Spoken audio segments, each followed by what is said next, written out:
6 வகையில் இந்த வார்த்தை பயன்படுத்தப்பட்டிருக்கிறது. 6 வகை. அதான் இன்னைக்கு நம்ம மெயினா ஃபோக்கஸ் பண்ண போறோம். 6 ways it has been conveyed. தேவனானவர் நம்மள மாதிரி பாவிகளுக்கு 6 வகையில் வெளிப்படுத்தியிருக்கிறார். 6 ways he has conveyed. முதலாவது, இந்த கோபம், இதை பற்றி தான் யோவான் ஸ்நானகன் மக்களை எச்சரித்தார்.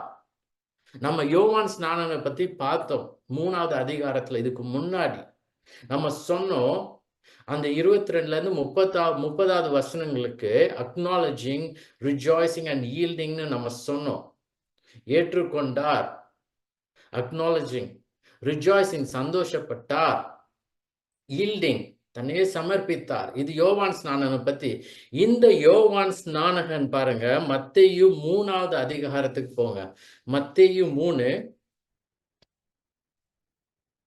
7வது வசனமும் 8வது வசனமும்.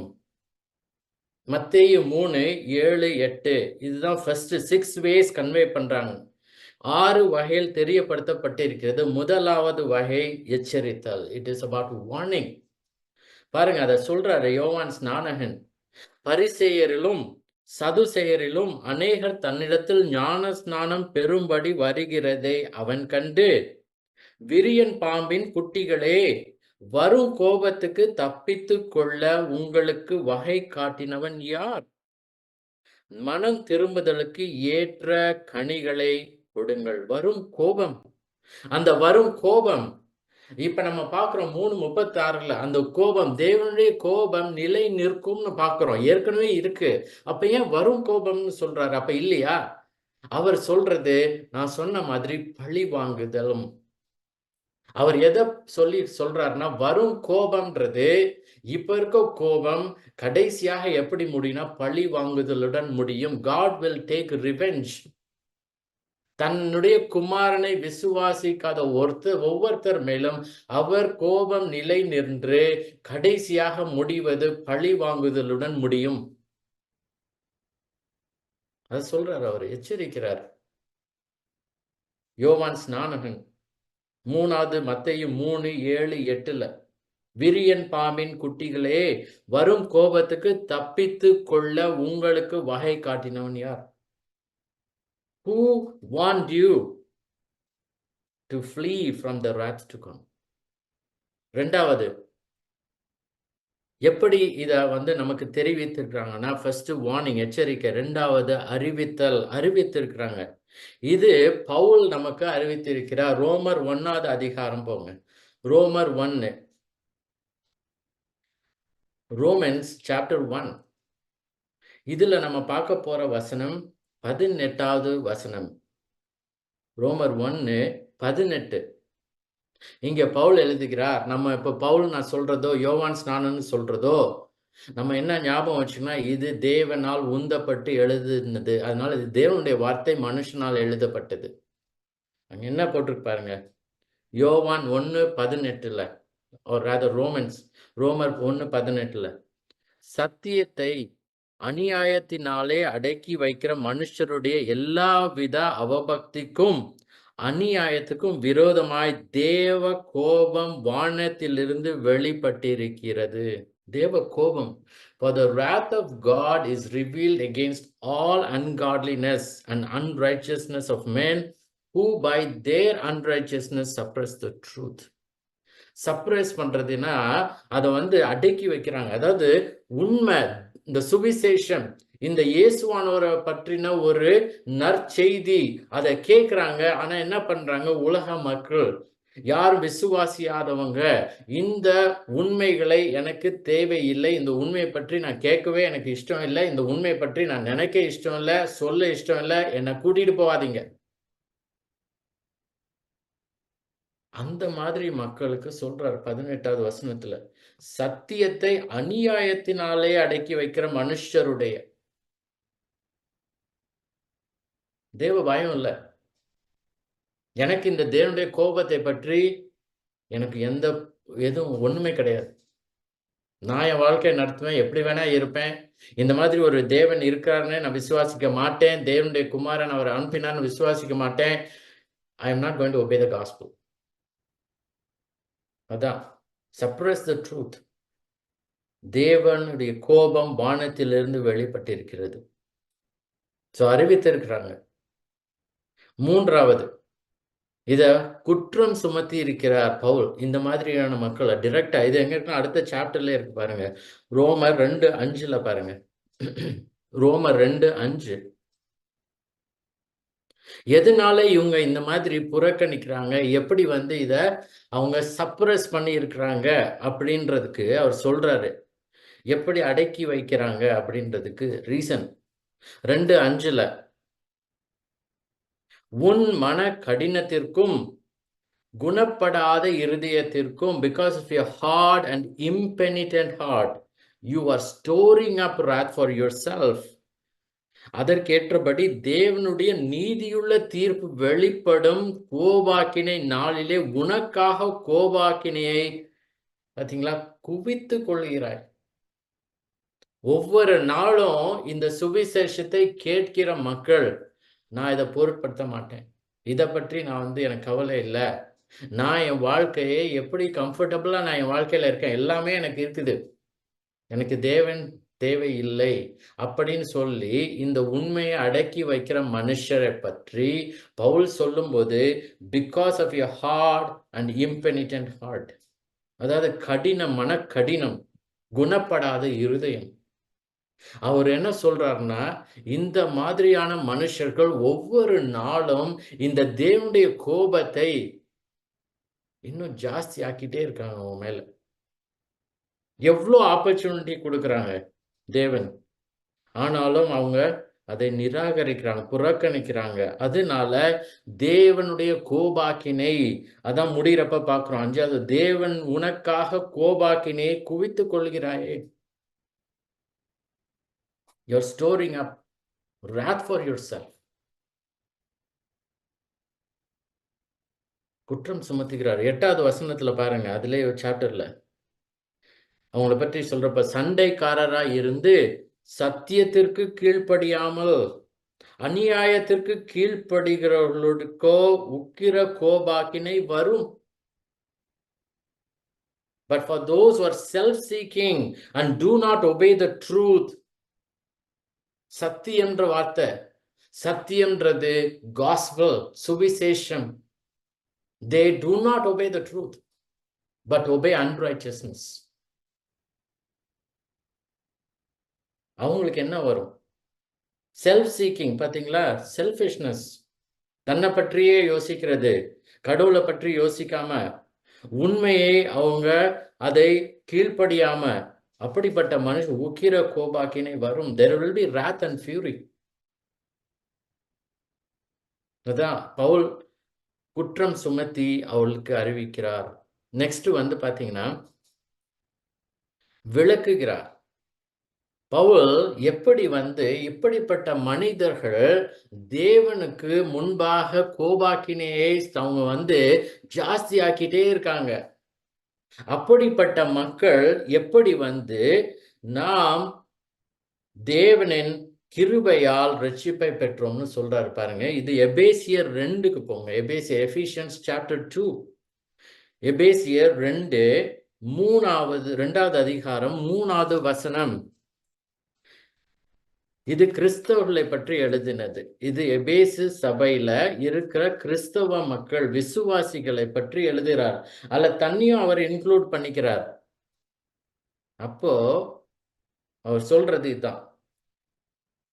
எபிசியன்ஸ் சாப்டர் 2 verse 3, அவர்களுக்குள்ளே நாம் எல்லாரும் முற்காலத்திலே நமது மாம்ச இச்சையின்படி நடந்து நமது மாம்சமும் மனசும் விரும்பினவைகளை செய்து சுபாவத்தினாலே மற்றவர்களைப் போல கோபாக்கினையின் பிள்ளைகளாய் இருந்தோம்.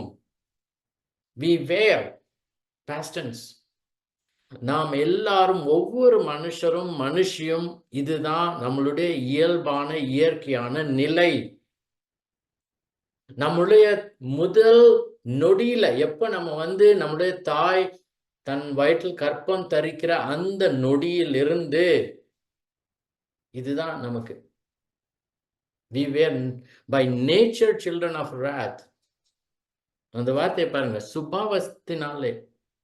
இதுதான் பாவ சுபாவம்ன்றது நம்ம பிறந்தவுடன் பெற்றுக்கொள்கிறது இல்லை. நம்ம எப்போ கற்பம் தரிக்கப்பட்டோமோ அந்த நொடி பொழுதிலிருந்தே we have this nature. அதனால இங்க பவுல் சொல்றாரு, கிறிஸ்தவளே, சுபாவத்தினாலே மற்றவர்களைப் போல கோபாக்கினின் பிள்ளைகளாய் இருந்தோம். தேவனோ இரக்கத்தில் ஐஸ்வர்யம் உள்ளவராய் நம்மில் அன்பு கூர்ந்த தம்முடைய மிகுந்த அன்பினாலே, 6வது வசனம், கிறிஸ்து இயேசுவுக்குள் அவர் நம்மிடத்தில் வைத்த தயவினாலே தம்முடைய கிருபையின் மகா மேன்மையான ஐஸ்வர்யத்தை வருங்காலத்திலே விளங்க செய்வதற்காக, 8வது வசனம், கிருபையினாலே விசுவாசத்தை கொண்டு ரட்சிக்கப்பட்டீர்கள். இது உங்களால் உண்டானதல்ல, இது தேவனுடைய ஈவு. It is a gift of God. ஏன்னா நம்ம பாவ சுபாவத்திலே கோபாக்கினின் பிள்ளைகளாய் இருந்தோம். அப்படிப்பட்ட பாவ சுபாவத்திலே பிறக்கிற ஒவ்வொரு மனுஷியும் எனக்கு இந்த உண்மை வேணும், இந்த சுவிசேஷம் வேணும், இந்த தேவன் வேணும், இந்த தேவனுடைய கோபாக்கினில நான் தப்பிக்க வேண்டும் அப்படின்னு சொல்லி நினைக்கிறதே கிடையாது. நமக்கு நேச்சுரல் இயற்கையா வருது, இந்த உண்மையை நான் எப்படியாவது அடக்க வேண்டும். இந்த சுவிசேஷம், இந்த இயேசு கிறிஸ்துவை பற்றி எனக்கு எந்த விதமான ஒரு அக்கறையும் இல்லை. எனக்கு நான் பாவத்திலே வாழ்றேன், பாவ காரியங்களே என்னை பிரியப்படுத்துது, நான் அப்படியே வாழ்ந்து மறிக்கிறேன். அதான் நம்ம ரோமர் 2:5-8 நம்ம பார்த்தோம். அநியாயத்திற்கு கீழ்ப்படுகிறோம், ஆனால் அவருடைய இரக்கத்தின்படி, அவருடைய அன்பினாலே நாம் ரட்சிக்கப்பட்டோம் இயேசு கிறிஸ்துவின் மூலமாக. முதலாவது நான் சொன்னேன், இந்த 6 வகையில தெரியப்படுத்தப்பட்டிருக்கிறது. முதலாவது யோவான் ஸ்நானகன் எச்சரித்தார். 2வது பவுல் அறிவித்தார், ரோமர் 1:18. அடுத்தது குற்றம் சுமத்தினார் பவுல் விசுவாசியாத ஒவ்வொரு மக்கள் மேலும். இது ரோமர் 2:5 இருந்துச்சு. அப்புறம் தீர்ப்பளித்தார். என்ன தீர்ப்பு? உக்கிர கோபாக்கினை வரும், சத்தியத்திற்கு கீழ்ப்படியாமல் அநியாயத்திற்கு கீழ்ப்படிந்தவர்களுக்கோ. இது தீர்ப்பளிப்பு. 5வது நம்ம பார்த்தோம், விளக்கினார். இது எபேசியர் 2:3. இந்த மாதிரியான மக்கள், இப்படிதான் நம்மளும் வாழ்ந்தோம், இப்படிதான் நம்மளும் இருந்தோம். அப்படிப்பட்டவர்களை அவருடைய அன்பினாலே கிருபையினாலே தேவன் தன்னுடைய குமாரனின் அந்த ஒரு தேவனிடத்தில் குமாரனிடத்தில் வைத்த விசுவாசத்தினால் நம்மளை ரட்சித்தார்னு சொல்லி பார்க்கிறோம். கடைசியாக அனௌன்ஸ்மெண்ட், தெரிவிப்பு.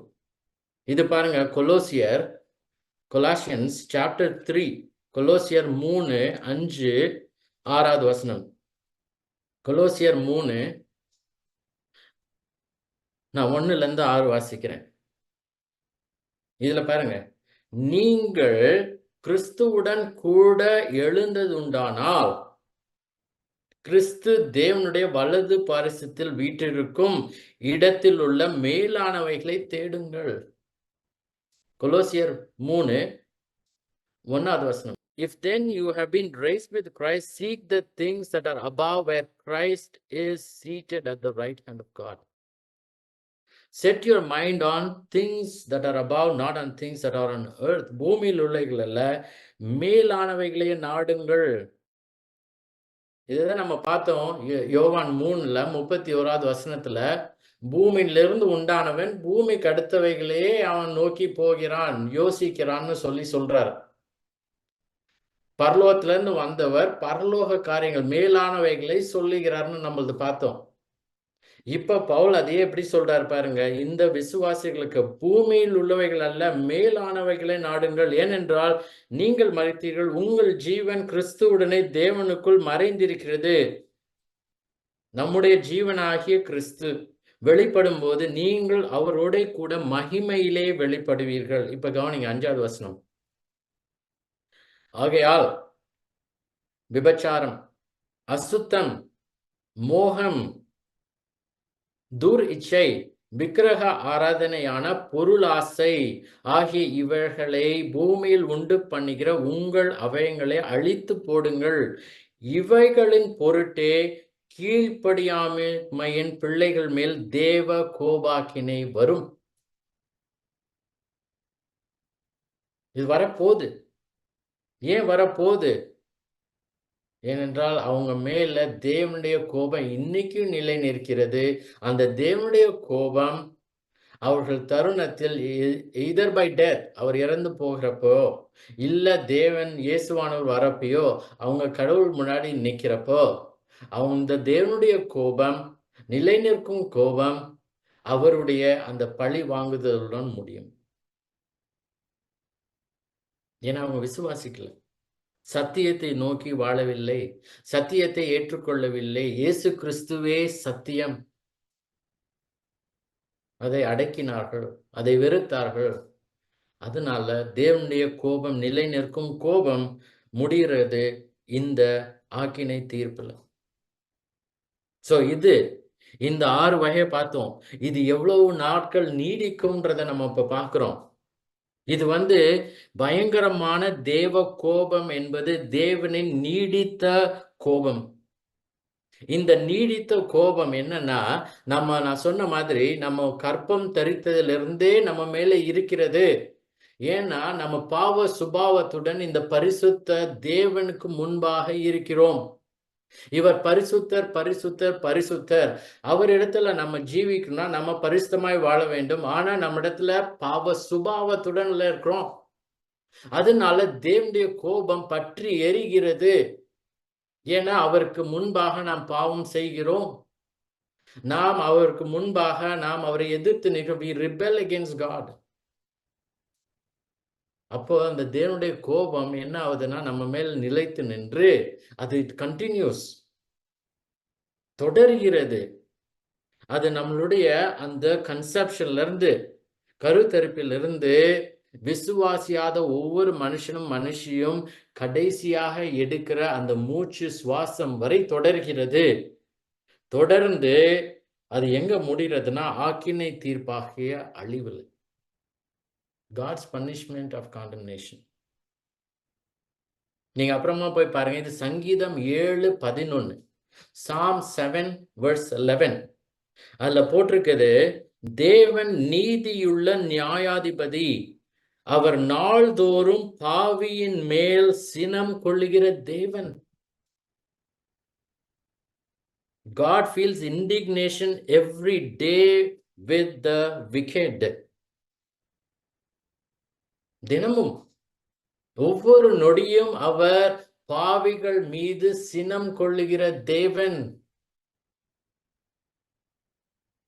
அதுக்கப்புறம் 12வது வசனத்துல போட்டிருக்கோம், அவன் மனம் திரும்பாவிட்டால் அவர் தம்முடைய பட்டயத்தை கருக்காக்குவார். If a man does not repent, God will whet his sword. அதாவது ஷார்பன் பண்றது. ஒரு கத்தியை எடுத்து அதை ஷார்ப் பண்றது. எதுக்கு ஷார்ப் பண்றாரு? ஒரு நாள் அவன் மனம் திரும்பாவிட்டால் கடவுள் முன்னாடி நிக்கிறப்ப அவன் அழிவை காண போகிறான். அப்படிப்பட்ட கோபம் தான் இது. இதுதான் நம்மளுடைய ஒவ்வொரு மனிதர்கள், யாரெல்லாம் ஆதாமுக்கு அப்புறம் பிறந்தாங்களோ, பிறக்க போறாங்களோ, ஒவ்வொரு மனுஷனுடைய இயற்கை நிலை, the natural condition, natural state of man இதான்.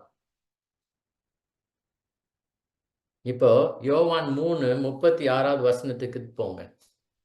அந்த 36வது வசனத்துல பாத்தீங்கன்னா, குமாரனிடத்தில் விசுவாசமாய் இருக்கிறவன் நித்திய ஜீவனை உடையவனாய் இருக்கிறான் இருக்கு. has eternal life இங்கிலீஷ்ல. இது present indicative tense சொல்லுவாங்க. அதாவது நித்திய ஜீவனை உடையவனாய் இருக்க போகிறான் இல்ல, உடையவனாய் இருந்தான் இல்ல. It's not past tense or future tense. இது present tense. எப்போ ஒரு மனுஷன் விசுவாசிக்கிறானோ, இயேசு கிறிஸ்துவை தன்னுடைய இரட்சகரும் கர்த்தருமாய் ஏற்றுக்கொள்கிறானோ, அப்போ அந்த நொடியிலிருந்தே அவனுக்கு இந்த நித்திய ஜீவன் கொடுக்கப்படுகிறது. அந்த நித்திய ஜீவன் கண்டினியூஸ் ஃபார் எவர். அது எப்பொழுதும் சதா காலமும் அவன்து. அந்த நித்திய ஜீவன் என்னன்றதை நம்ம பார்த்தோம் யோவான் 17:3. தேவனுடைய அவருடைய குமாரனையும் அறிந்து கொள்வதே நித்திய ஜீவன். ஒரு ரிலேஷன்ஷிப் எஸ்டாப்ளிஷ் ஆகுது. நம்ம சத்துருக்களாய் இருக்கிறோம், நம்ம பிறக்கிறோம். ஆனா நம்மளுடைய அந்த ரட்சிப்பினால் கிருபையினால் நம்ம விசுவாசத்தினால் என்ன ஆகுதுன்னா, we were enemies of God. அந்த சத்துருக்கள், அந்த பகையிலிருந்து இப்போ நாம் தேவனுடைய பிள்ளைகளாகிறோம். அது எப்போ ஆரம்பிக்குதுன்னா, எப்போ ஒரு மனுஷனோ மனுஷியோ விசுவாசிக்கிறாங்களோ அப்பையில இருந்து அதுல இருந்து கண்டினியூ ஆகுது. அதுக்கு முடிவே கிடையாது. அதே மாதிரி இப்ப கவனிங்க, 3:36 வசனம் 2வது அந்த பாட்டுல, குமாரனை விசுவாசியாதவனோ ஜீவனை காண்பதில்லை, தேவனுடைய கோபம் அவன் மேல் நிலை நிற்கும். ரிமைன்ஸ் இருக்கு பாருங்க, ரிமைன்ஸ் ஆன் ஹிம், நிலை நிற்கும். அதுவும் பிரசன்ட் இண்டிகேட்டிவ் டென்ஸ். எப்படி ஒரு மனுஷனுக்கு அந்த நித்திய ஜீவன் கொடுக்கப்பட்டு அது சதா காலமும் இருக்குமோ, அதே மாதிரி ஒருத்தன் விசுவாசிக்கலனா அவன் மேல் தேவனுடைய கோபம் சதா காலமும் நிலை நிற்கும். அதுக்கு முடிவு கிடையாது. அதுதான் இங்க சொல்லப்பட்டிருக்க வார்த்தை. அந்த வார்த்தை நிலை நிற்கும், ரிமைன்ஸ் இருக்கு. அது இங்கிலீஷ்ல. கிரேக்க வார்த்தையோட மீனிங் தங்கி இருக்கும், அபாய்ட், ஸ்டேஸ். நம்ம சொல்றோம் எங்க வீட்டுல வந்து ஸ்டே பண்ணிக்கோங்கன்னு. அப்படின்னா என்ன அர்த்தம்? எங்க வீட்டுல வந்து தங்கிக்கோங்கன்னு அர்த்தம். அந்த மாதிரியான ஒரு வார்த்தை இது. தேவனுடைய கோபம் அவன் மேல் தங்கி இருக்கும் எப்பொழுதுமே. அவன் தூங்கினாலும் சரி, எந்திரிச்சாலும் சரி, எங்க போனாலும் சரி, அவன் என்ன செஞ்சாலும் சரி, தேவனுடைய கோபம் அவன் மேல் தங்கி இருக்கும். ஏன்னா அவன் விசுவாசிக்கல. 18வது வசனம் பாருங்க, 3:18. இதுதான் இயேசுவானவர் நிக்கோதேமுவையும் சொன்னார். நம்ம சொன்னோம் இது டாக்டரின் ஆஃப் ஜட்ஜ்மெண்ட்னு வேற சொன்னோம். அதுல பாருங்க 3:18, அவரை விசுவாசிக்கிறவன், மனுஷகுமாரனே, அவரை விசுவாசிக்கிறவன் ஆக்கினைக்குள்ளாக தீர்க்கப்படான். விசுவாசியாதவனோ தேவனுடைய ஒரே பேரான குமாரனுடைய நாமத்தில் விசுவாசம் உள்ளவனாய் இராதபடியினால் அவன் ஆக்கினை தீர்ப்புக்குட்பட்டாயிற்று. ஆக்கினை தீர்ப்பு வரும் அவர் சொல்ல, ஏற்கனவே அதுக்கு கீழே தான் ஒருத்தன் இருக்கான். ஏன்னா அவன் விசுவாசிக்கல. அதுதான் இங்க யோவானும் திரும்பி சொல்றார். யோவான் இதை எழுதின அப்போஸ்தலனான யோவான் அதை கேட்டார், அதை திரும்பி நமக்கு சொல்றார். தேவனுடைய கோபம் இருக்கும். அது எங்க போய் முடியும்னா ஆக்கினை தீர்ப்புல முடியும். விசுவாசிக்காத ஒவ்வொரு மனுஷனும் அதற்கு கீழே இருக்கிறார்கள். அவர்கள் மேல் தங்கி இருக்கிறது. கடைசியில இது அழிவில முடியும். தேவனுடைய கோபம் அவர்களிடத்தில் இருக்குது. இதுதான் அவர் சொல்றார். சோ இப்போ இந்த தேவனுடைய கோபத்திலிருந்து எப்படி தப்பித்துக் கொள்வது? What is the alternate to it? தேவனுடைய கோபம் பிறந்ததுலேருந்தே, பிறக்கிறதுக்கு முன்னாடிலேருந்தே இருக்குதே, எப்படி இதுல இருந்து ஒருத்தன் தப்பிக்க முடியும்? இன் அதர் வேர்ட்ஸ், வேற வகையில சொன்ன போனா, எப்படி இந்த நரகத்தில் தூக்கி எறியப்படுவதிலிருந்து தப்பிக்கிறது? எப்படி one can escape from being thrown into hell? இன்னொரு விதத்துல சொல்ல போனா, எப்படி இந்த அவியாமல் இருக்கும் அக்கினியின் வேதனையிலிருந்து தப்பிப்பது, from being tormented from in the unquenchable fire. இதுல இருந்து எப்படி தப்பிக்கிறது? நரகத்துல இருந்து எப்படி தப்பிக்கிறது? இந்த அழிவாகிய இந்த அக்கினியிலிருந்து எப்படி தப்பிக்கிறது? அடுத்தது நித்திய அழிவாகிய தண்டனையிலிருந்து தப்பிப்பது, from the punishment of eternal destruction. தேவனுடைய கோபம்னு நம்ம சொல்ற வார்த்தை அந்த பனிஷ்மெண்ட் இன்க்ளூட்ஸ். எப்படி தேவனுடைய இந்த பழி வாங்குதலிலிருந்து தப்பிப்பது? எப்படி கர்த்தருடைய சந்நிதியில் இருந்து நீக்கப்படாமல் இருப்பது? அதுக்கு ஒரே ஆன்சர் தான். நம்ம பார்க்கிறோம் 3:36, குமாரனிடத்தில் விசுவாசமாய் இருக்க வேண்டும். தேவனுடைய குமாரனிடத்தில் விசுவாசமாய் இருக்க வேண்டும். அது நம்ம ஒன் டைம் ஆக்ட் கிடையாது. ஒரு நாளையில ஒரு நொடியில நம்ம விசுவாசிக்கிறதுல நான் ரட்சிக்கப்பட்டேன் அதுக்கப்புறம் எப்படின்னா இருந்துப்பேன் இல்ல. ஒவ்வொரு வினாடியும் அதுக்கப்புறம் நம்ம விசுவாசிக்க வேண்டும். It is an ongoing faith. நம்ம எப்பொழுதுமே சுவிசேஷத்தை எப்பொழுதுமே விசுவாசிக்க வேண்டும். அப்பதான் நாம் தப்பிப்போம். நம்ம பார்க்கிறது இந்த 4வது வார்த்தைன்னு நம்ம சொல்றோம். சிலுவையில 4வது வார்த்தை இயேசுவானவர் சொன்னது, 9ஆம் மணி நேரத்தில் இயேசு ஏலி ஏலி லாமா சபக்தனை என்று மிகுந்த சத்தமிட்டு கூப்பிட்டார். அதற்கு என் தேவனே ஏன் என்னை கைவிட்டீர்னு கேட்டார். இது தேவனுடைய குமாரன். இவர் கேட்கிற கேள்வி, அது ஒரு கேள்வி. My God why have you forsaken me? நான் பாவமே செய்யலையே, எதற்காக என்னை கைவிட்டீர்? பாவிகளான மக்களை தானே நீர் கைவிடணும், ஏன் கைவிட்டீர்? அதற்கான ஆன்சர் அவருக்கே தெரிந்த ஆன்சர். ஏன்னா அவர் நமக்காக நமது இடத்துல அவர் அந்த சிலுவையில் தொங்கினார். அவர் நமக்காக ஒவ்வொரு விசுவாசி, ஒவ்வொரு தேவனுடைய பிள்ளைகள் விசுவாசிக்கிற ஒவ்வொருத்தருக்காகவும் இந்த தேவனுடைய கோபம், பாத்திரத்தில் இருந்த தேவனுடைய கோபத்தை அவர் குடித்து முடித்தார். அதனால்தான் எல்லாம் முடிந்ததுன்னு சொன்னார். It is finished. அவர் தேவனின் உக்கிர கோபத்தை தரித்தார். இயேசுவானவரை விசுவாசிக்கிறதன் மூலம் நமக்கு கிடைப்பது, ஒவ்வொரு விசுவாசி, ஒவ்வொரு கிறிஸ்தவ மகனுக்கும் மகளுக்கும் கிடைப்பது என்னன்னா, he drank from the cup of wrath. அவர் அந்த தேவனுடைய கோபாக்கினையின் பாத்திரத்தை குடித்ததினால் ஒவ்வொரு விசுவாசியும் இந்த ஆசீர்வாத பாத்திரத்திலிருந்து குடிக்க முடிகிறது. We are able to drink from the cup of blessing. அது என்ன cup of blessing? 1 கொரிந்தியர் 10:11 பாத்தீங்கன்னா, 1 கொரிந்தியர் 10:16 பாருங்க. இட் இஸ், நம்ம சொல்றோம், ராப்போஜனத்துல எடுக்கிற அந்த ஒரு பாத்திரம். It's called cup of blessing. ஏன் நம்மளால எடுக்க முடியும்? ஒவ்வொரு விசுவாசியும் விசுவாசிக்கிற மக்கள் மட்டும்தான் எடுக்கணும். ஏன் அப்படின்னா, அவர் நமக்காக தேவனுடைய கோபத்தை அவர் தனித்தார்.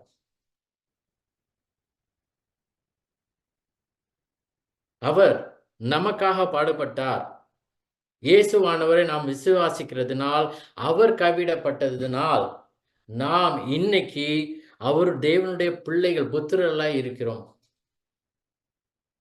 அவர் கைவிடப்பட்டதினால், he was forsaken so that I can be forgiven. அவர் கைவிடப்பட்டதினால் நாம் மன்னிப்பை பெறுகிறோம். சோ ஒருவன் நித்திய ஜீவன் உடையவனாய் இருப்பதின் காரணம் அவன் இயேசுவின் இடத்தில் வைக்கிற விசுவாசம் மட்டும்தான். ஏன் நித்திய ஜீவன் ஒருவனுக்கு கொடுக்கப்படுகிறன்னா, அவன் பாவம் செய்யாமல் இருக்கிறதுனால இல்ல. அவன் பாவிதான். கடைசி வரையும் அவன் பாவிதான். ஒவ்வொரு கிறிஸ்தவனும் பாவிதான். ஆனா அவங்களுக்கு நித்திய ஜீவன், இந்த தேவனுடைய கோபம் எப்படி தணிக்கப்படுகிறதுனா, அவங்களோட விசுவாசத்தினால். நான் சொல்ற வசனங்களை நீங்க அப்புறம் போய் வாசிங்க. இது 1 தெசலோனிக்கேயர் 1:10. 1 Thessalonians 1:10. அதுல போய் பாத்தீங்கன்னா, Jesus who delivers us from the wrath to come. இனி வரும் கோபாக்கினை நின்று நம்மை நீங்களாக்கி ரட்சிக்கிறவருமாய் இருக்கிற அவருடைய குமாரனாகிய இயேசு. 1 தெசலோனிக்கேயர் 5:9. 1 Thessalonians 5:9. For God has not destined us for wrath, but obtained salvation through our Lord Jesus Christ. தேவன் நம்மை கோபாக்கினைக்கென்று நியமிக்காமல் நம்முடைய கர்த்தராகிய இயேசு கிறிஸ்து மூலமாய் ரட்சிப்பை அடைவதற்கென்றே நியமித்தார். இந்த வசனத்தை நம்ம மனப்பாடம் கூட பண்ணோம். ரோமன்ஸ் 5:9. இப்படி நாம் அவருடைய இரத்தத்தினாலே நீதிமான்களாக்கப்பட்டிருக்கிற கோபாக்கினைக்கு நீங்களாக அவராலே நாம் ரட்சிக்கப்படுவது அதிக நிச்சயமாமே. Since therefore we have now been justified by his blood, much more shall we be saved by him from the wrath of God. Finally, 1 யோவான் 5:12. Whoever has the Son has life. Whoever does not have the Son of God does not have life. குமாரனை உடையவன் ஜீவனை உடையவன், தேவனுடைய குமாரன் இல்லாதவன் ஜீவன் இல்லாதவன். இதுதான் தேவனுடைய கோபம், உக்கிரம், சினம். இப்படிப்பட்ட தேவனுடைய கோபம் ஒவ்வொரு மனுஷனும் மனுஷியும் மேல இருக்குது. ஏன்னா அவங்க விசுவாசிக்கவில்லை. இயேசு கிறிஸ்து சுவிசேஷத்தை விசுவாசிக்கவில்லை. சோ இப்ப நமக்கு கேட்கப்படுற கேள்வி, தேவ கோபாக்கினையிலிருந்து தப்பித்து விட்டீர்களா? Have you escaped from God's wrath? Assume பண்ணிக்காதீங்க. இதெல்லாம் மத்தவங்களுக்கு தான் நான் சொல்லணும். இதெல்லாம் மத்தவங்களுக்கு தான் நான் கிறிஸ்தவன் அப்படின்னு சொல்லி அஸ்யூம் பண்ணிக்காத. நீங்கள் ரட்சிக்கப்பட்டிருக்கிறீர்களா? நீங்கள் விசுவாசிக்கிறீர்களா? அது உங்கள் வாழ்க்கையில் தெரிகிறதா? தேவனிடத்தில் பிரியமா இருக்கிறீங்களா? இயேசுவினிடத்தில் பிரியமா இருக்கிறீங்களா? விசுவாசமா இருக்கிறீர்களா? Are you faithful? இன்னைக்கு நம்ம ஒரு பாட்டு பாடணும். பிளவுண்ட மலையன், rock of ages cleft for me, let me hide myself in தீன்னு பாடணும். அதுல பாவ தோஷம் யாவையும் நீக்கும்படி அருளும் அப்படின்னு சொல்லி ஜெபம் அது. Save from wrath and make me pure. எந்த கிரியை செய்துமே உந்த நீதி கிட்டாதே. கண்ணீர் நித்தம் சொரிந்தும் கஷ்ட தவம் புரிந்தும் பாவம் நீங்க மாட்டாதே, நீரே மீட்பர் இயேசுவேன்னு சொல்லி பாடுறோம். நம்மகிட்ட இருக்க எல்லா காரியங்களையும் கொடுத்தாலும், இன்னைக்கு மத்தேயு 6ல பார்த்தோம், போய் எல்லாருக்கும் எல்லாத்தையும் கொடுத்தாலும், நாள் முழுக்க அழுதாலும், மாசம் முழுக்க ஒவ்வொரு வருஷத்துல அழுதாலும் அது நம்மளை மீட்க முடியாது. இயேசு கிறிஸ்து மட்டும்தான் மீட்பார். யாதுமற்ற ஏழை நான், நாதியற்ற நீசன் தான், உம் சிலுவை தஞ்சமே உந்தன் நீதி ஆடையே, தூய ஊற்றை அண்டினேன் தூய்மையாக்கள் மாளுமேன். Nothing in my hand I bring, simply to the cross I cling. Naked come to thee for dress, helpless look to thee for grace, foul I to the fountain fly, wash me Savior or I die. Wash me. நம்ம கேட்கிறோம், wash me Savior. தூய ஊற்றை அண்டினேன் தூய்மையாக்கள் மாளுமேன். So have you escaped? இந்த தேவனுடைய கோபம் அழிவில் இருந்து தப்பித்து விட்டீர்களா? உங்கள் விசுவாசிக்கிறீர்களா? இரண்டாவது நம்ம கேட்டோம் கால் டு வர்ஷிப்ல, நாளுக்கு நாள் அவருடைய ரட்சிப்பை சுவிசேஷமாய் அறிவியுங்கள். நம்ம என்ன பண்ணோம்? சுவிசேஷத்தை அறிவிக்கிறோமா? நான் ரட்சிக்கப்பட்டேன், எனக்கு நல்லா தெரியும், என் வாழ்க்கையில இதற்கான எவிடன்ஸ்லாம் இருக்கு, நான் தேவனிடத்துல அன்பு செலுத்துறேன், நீங்கள் மற்றவங்களுக்கு சொல்றீங்களா? யோவான் ஸ்நானகன் அதானே கேட்டாரு, வரும் கோபத்துக்கு தப்பித்துக் கொள்ள உங்களுக்கு வகை காட்டினவன் யாருன்னு கேட்டாரு. வகை காட்டினவன் அவரே, நீதான் சொன்னீர் அப்படின்றதுக்கு அது உணர்த்துகிறார். தான் வந்த ரீசனை சொல்றாரு, நான் இதற்காக தான் வந்தேன். விரியன் பாம்பின் குட்டிகளே, உங்களை இந்த தேவ கோபாக்கினையிலிருந்து தப்பித்துக் கொள்ள வகை காட்டினவன் நான் தான் அப்படின்னு சொல்றாரு. நாம் மற்றவருக்கு வழி காட்டணுமா? பல வருஷங்கள் நமக்கு இந்த காஸ்பல் கேட்டிருக்கோம், இப்பயும் தெரியும், ஆனா நம்ம சொல்றதே இல்லை யார்ட்டையும். அவங்க எல்லாரும் அழிக்கப்படுவாங்கன்றத நமக்கு உணர வேண்டும், ஒரு பாரம் இருக்கணும்.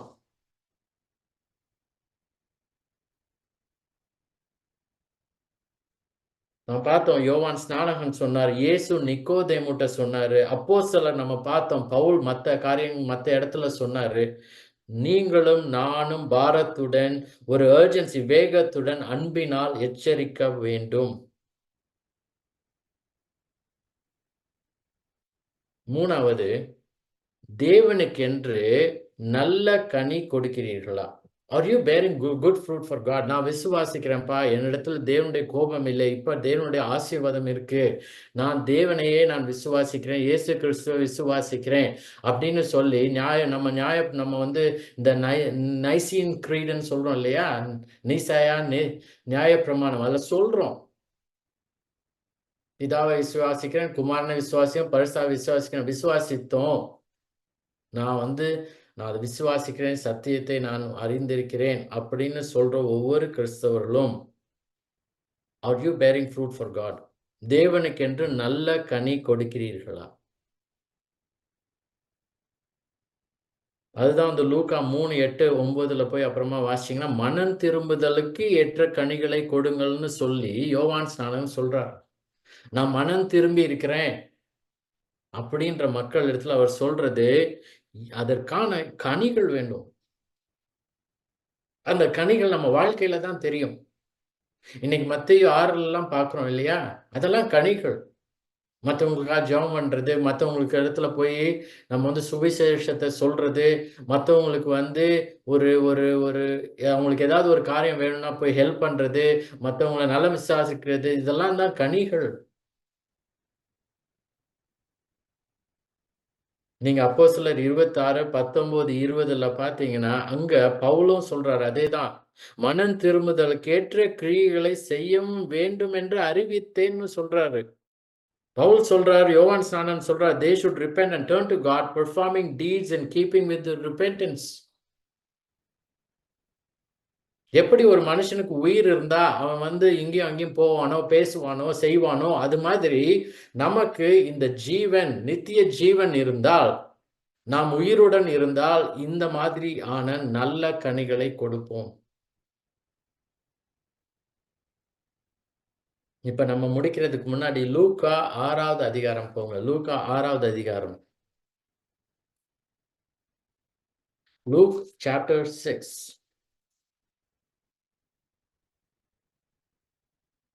43லேருந்து 45வது வசனங்கள் வாசிக்கிறேன். லூக்கா 6, 43, 44, 45. இது இயேசுவானவருடைய வார்த்தை. நல்ல மரமானது கெட்ட கனி கொடாது. கெட்ட மரமானது நல்ல கனி கொடாது. அந்தந்த மரம் அதனதன் கனியினால் அறியப்படும். முட்செடிகளில் அத்தி பழங்களை பறிக்கிறதும் இல்லை. நெருஞ்சி செடியில் திராட்சை பழங்களை பறிக்கிறதும் இல்லை. நல்ல மனுஷன் தன் இருதயமாகிய நல்ல பொக்கிஷத்திலிருந்து நல்லதை எடுத்து காட்டுகிறான். பொல்லாத மனுஷன் தன் இருதயமாகிய பொல்லாத பொக்கிஷத்திலிருந்து பொல்லாதை எடுத்து காட்டுகிறான். இருதயத்தின் நிறைவினால் அவன் அவன் வாய் பேசும். Out of the abundance of the heart, the mouth speaks. நம்ம பேசுறோம் இல்லையா? அதுல இருந்தே ஒரு மனுஷன் அவன் தேவனுடைய பிள்ளையா இல்லையான்றது ரொம்ப ஈஸியா கண்டுபிடிக்க முடியும். எங்க அவன் நிறைய நேரத்தை செலவிடுகிறான். நம்ம பார்த்தோம் கொலோசியர் 3ல மேலானவைகளை நாடுங்கள், கீழானவைகளை அல்லன்னு பார்த்தோம். கீழான காரியங்களை நாடுகிறவர்கள் அதை பத்தி தான் பேசுவாங்க. சுவிசேஷமோ, இயேசுவானவரோ, தேவனையோ, இந்த வேதாகமத்தையோ பற்றி பேசுகிறதுன்றது மேபி 1%. எப்பொழுதும் இந்த உலக பிரகாரமாகவே உலக காரியங்களே, தன்னை பற்றியே, தன் குடும்பத்தை பற்றி இப்படியே இங்கே இருக்கிற கீழானவைகளையே பற்றி பேசுவாங்க. இங்க இயேசுவானவர் சொல்றாரு, out of the abundance of the heart the mouth speaks. இருதயத்தின் நிறைவினால் அவனவன் வாய் பேசும். எதை பற்றி உங்களுடைய என்னுடைய வார்த்தைகள் இருக்கிறது? மோஸ்ட் ஆஃப் த டைம் எங்க நேரத்தை நாம் செலவிடுகிறோம்? That is the God that you worship. அதுதான் உங்க கடவுள். அதனாலதான் அவ்வளவு நேரம் அதுல கவனம் செலுத்துறோம். இதுல இருந்தே நம்ம எவிடன்ஸ் தெரியுது. மனம் திரும்புங்கள், விசுவாசியுங்கள், மனம் திரும்புதலுக்கு ஏற்ற கனிகளை கொடுங்கள். ஜெபிக்கலாமா?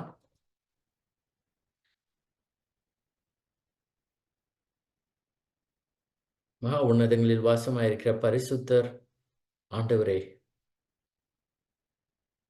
எங்களுக்கு இந்த வார்த்தைகளை கொடுத்த தயவிற்காக உமக்கு நன்றி செலுத்துகிறோம். இந்த சத்தியத்திற்காக உமக்கு நன்றி செலுத்துகிறோம். இந்த எச்சரித்தலுக்காக உமக்கு நன்றி செலுத்துகிறோம் தகப்பனே.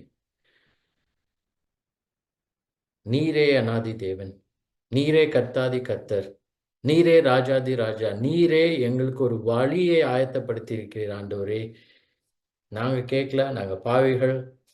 நீர் உமது குமாரனை இந்த உலகத்திற்கு அனுப்பி எங்களால் வாழ முடியாத ஒரு பரிசுத்த வாழ்க்கையை எங்களுக்காக வாழ்ந்து எங்களிடத்தில் அவர் அந்த சிலுவை அவர் கைவிடப்பட்டது நாங்கள் நினைவு கூறுகிறோம் ஆண்டவரே. நாங்க அதற்காக உம்மிடத்துல நன்றி செலுத்துகிறோம். We are thankful to you, Lord. நிறைய மக்கள் இந்த சுவிசேஷத்தை கேட்டு இன்னமும் விசுவாசிக்காமல் தங்களுடைய வாழ்க்கையை நடத்தி கொண்டு இந்த சத்தியத்தை அடக்கி கீழ்ப்படியாத காரியங்கள்ல கவனம் செலுத்தி அதன்படி வாழ்கிறார்கள் ஆண்டவரே. கர்த்தாவே, தயவு செஞ்சு இரக்கமாய் இருந்தல்லும். நாங்களும் அப்படிதான் வாழ்ந்தோம் ஆண்டவரே. We were also by nature children of wrath. மாம்ச இச்சையில, பாவத்துல நாங்க வாழ்ந்தோம். ஆனால் நீர் எங்களை தூக்கி எடுத்தீர் உம்முடைய கிருபையினால. தயவு செஞ்சு ஆண்டவரே, எங்களுடைய குடும்பங்களிலும் இதை கேட்கிற ஒவ்வொருத்தரும் ஆண்டவரே, நீர் அவர்கள் வாழ்க்கையில பேசி இந்த வார்த்தையின் மூலம் அவர்கள் கண்களை திறந்து அவர்களுக்கு சரியான இருதயத்தை கொடுத்து அவர்கள் உம்மிடத்துல விசுவாசிக்க நீரே கிருபை செய்தரலும். இந்த தேவ கோபாக்கினை இதிலிருந்து அவங்களை விடுவித்தள்ளும் ஆண்டவரே. அவங்களுக்கு நித்திய ஜீவனை காண்பியும். அவர்களுக்கு இந்த ஒரு சந்தோஷம், சமாதானம் தேவனிடத்திலிருந்து வருகிறதை தாரும் ஆண்டவரே. விசுவாசிக்கிற ஒவ்வொருத்தருக்காக ஜெபிக்கிறோம்.